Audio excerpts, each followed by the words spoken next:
Bonjour à tous et bienvenue sur la chaîne CapFR. Dans cette vidéo, nous expliquerons la deuxième partie. Auparavant, nous avons vu que Mofon était en quelque sorte capable de réveiller le feu rare et des talents de foudre encore plus rares, mais a décidé de garder cela secret pour tout le monde. Lors de l'examen final, Wei tente de saboter les résultats. Mais le pouvoir de Mofon le surmonte.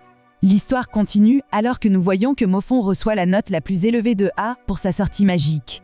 Le directeur de l'école reconnaît le travail acharné et le potentiel de Mofon, d'autant plus qu'il est le premier mage de sa famille. Cela change la vision de Musao sur Mofon et lui dit qu'il veut oublier ses méfaits passés. Musao lui donne un bracelet de feu pour l'aider à exploiter ses pouvoirs et l'accepte dans sa famille. Bei, cependant, est seulement invité à travailler plus dur. Monsieur Chan dit à Mofon de remercier l'homme, mais il refuse d'être le chien de compagnie de quelqu'un à commander et explique qu'il n'est pas veule comme Bei.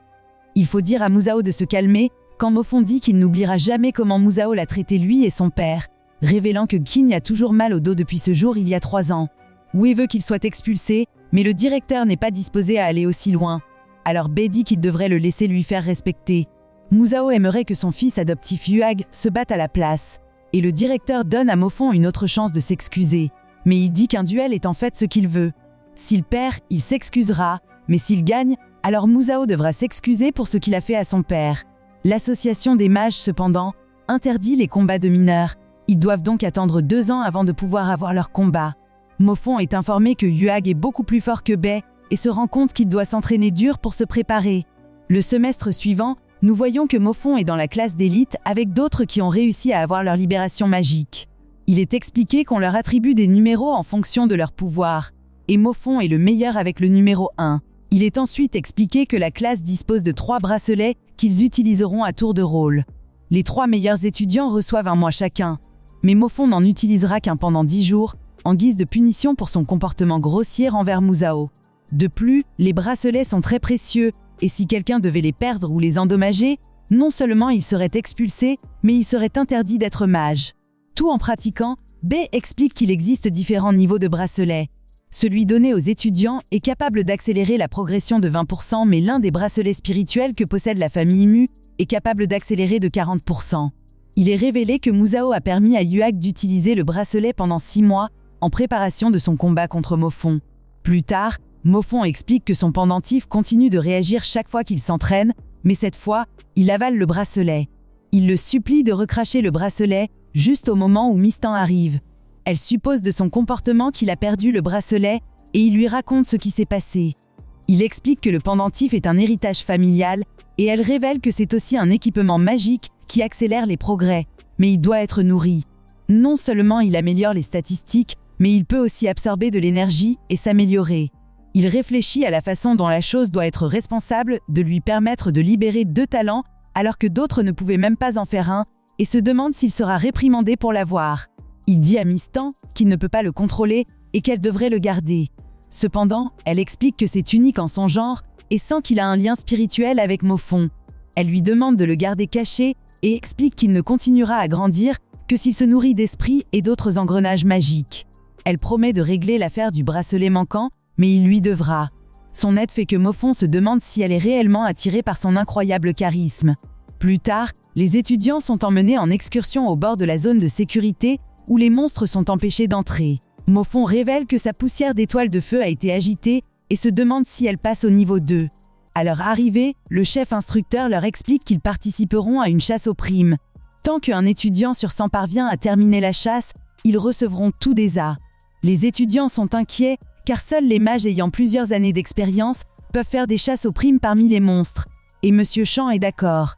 Cependant, l'instructeur en chef ne le fait pas, expliquant qu'ils sont la meilleure école de Magic City et qu'ils devraient le montrer.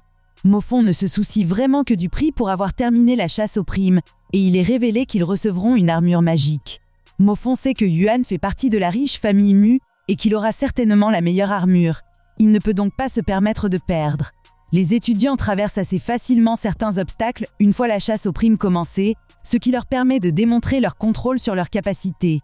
Ils arrivent dans une grotte qui servait autrefois de repère à des loups borgnes. Il avait été nettoyé auparavant, mais les étudiants ont été chargés de vérifier les monstres restants et de trouver un bracelet perdu. Dehors, il est révélé que le chef a ordonné à quelqu'un de veiller sur eux. et Monsieur Chan suppose qu'il n'y a plus vraiment de loup dans la grotte.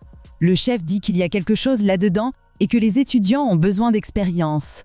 Madame Tan pense que Mofon est le plus puissant d'entre eux depuis qu'il s'entraîne avec le pendentif, mais doute qu'il puisse affronter un monstre. Certains élèves craignent une rencontre avec un monstre, mais l'intimidateur de la classe explique qu'ils ont juste besoin de rester, et il gèlera simplement tous les ennemis. Mofon remarque que l'eau de l'étang n'est qu'à moitié pleine en fonction de la ligne d'eau, ce qui est particulièrement étrange car il a plu après leur arrivée. Il doit expliquer au Chant désemparé que quelque chose de vraiment gros à l'intérieur de la grotte a dû tout boire, et il va avertir les autres. Cependant, les autres étudiants s'en fichent et se moquent de Chant pour avoir cherché une excuse pour ne pas entrer, car il a tellement peur. Quelques instants plus tard, le groupe est approché par un loup borgne, et par sa tentative d'utiliser la magie échoue. Un autre pense essayer, mais doit être secouru par Mofon. Il est révélé que le monstre est en fait un animal de compagnie déguisé, et le chef est content, car s'il s'agissait d'un vrai monstre, il serait tout mort. Il savait qu'il ne serait pas capable de vaincre l'animal, et espérait qu'ils auraient au moins pu libérer un peu de magie. Ils sont déçus que personne ne semble à la hauteur de la tâche quand ils commencent à voir la lumière de la grotte et supposent que c'est le doué Bai. Ils ont raison car Bai retient le loup et nous voyons que les élèves ne trouvent pas la corde qu'ils ont utilisée pour descendre dans la grotte.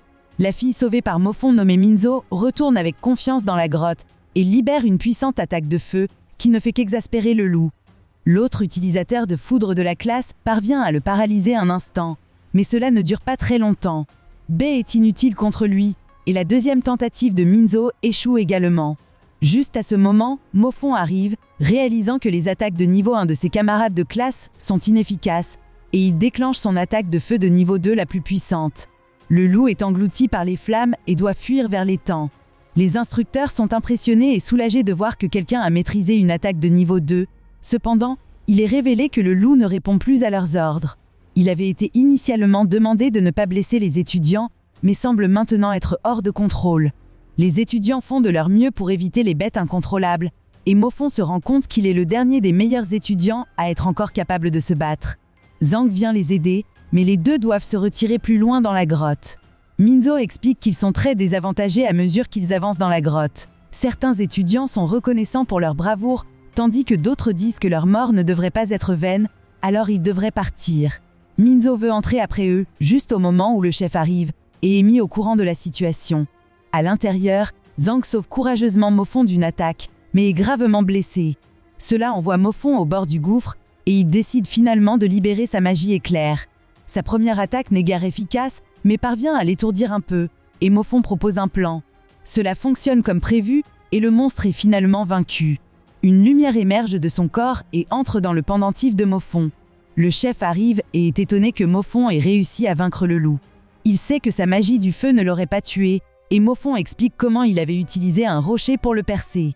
Il supplie qu'ils obtiennent de l'aide médicale pour Zhang, mais le chef ne comprend toujours pas comment Mofon a réussi à le faire, d'autant plus que la vitesse et les réflexes du loup auraient pu esquiver facilement le rocher. Il supplie de se concentrer à nouveau sur Zhang, et ils partent. Le propriétaire du loup de compagnie est furieux que le chef l'ait tué, mais est choqué avec tout le monde quand il est révélé que Mofon l'avait fait. Le propriétaire refuse de croire cela, car son animal de compagnie est encore plus puissant que les monstres normaux et aurait facilement pu tuer même des mages expérimentés.